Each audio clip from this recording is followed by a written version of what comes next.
So your Wednesday bus stop planner, that little bit of drizzle this morning really wrapping up quickly. Then we'll be dry and quiet for much of the day, pushing those temperatures still above average in the upper 30s. But you factor in that slight breeze and we can feel a little bit cooler before even we lose that daylight there at 5:37. These winds, though, will pick up more this evening. This is overnight tonight as we start to see wind gusts upwards of 20 to 30 miles per hour. And that continues right into early tomorrow morning. They'll subside a bit throughout much of the day on Thursday, but then Thursday evening right into Friday, we'll pick back up with some strength of these winds. So overall, starting this evening through Friday, we'll have a breezy setup. So tonight, cloudy, breezy, and that wintry mix, it's going to start to push in again south to north. So as we take a look at this here on Future Track, you can see the more north you travel, the more mixing you have. The more south of I-96, the more plain old rain. Any shifting north or south with this system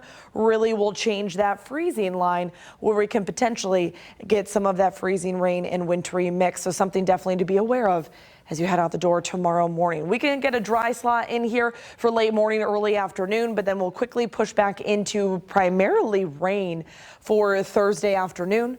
But then Thursday evening, overnight into Friday, we get cooler air wrapping around on this system and we'll transition to snow. Now this will be light lake effect snow throughout the entire day on Friday. If you aren't seeing the snowfall, you will have cloud cover. How much snow are we talking? I know there's a lot of you really wanting a lot of snow, and this is just not going to do it. A dusting to 1 inch to 2 inches and primarily higher snowfall totals will be well north of our viewing area as Fremont, Big Rapids. That's kind of where that freezing mark, that freezing line will settle for much of the day. Late Thursday into Friday, you'll see the most snowfall. So here's the next couple of days for you. 43 degrees tomorrow, 34 on Friday. We'll get that cooler air to wrap around. Dry on Saturday then and cloudy. Sunday we're watching if a system goes to our south or impacts West Michigan, so we can't have snow starting at the end of the weekend and into next week. But we will start to work towards the average and a little bit cooler than average temperatures as we now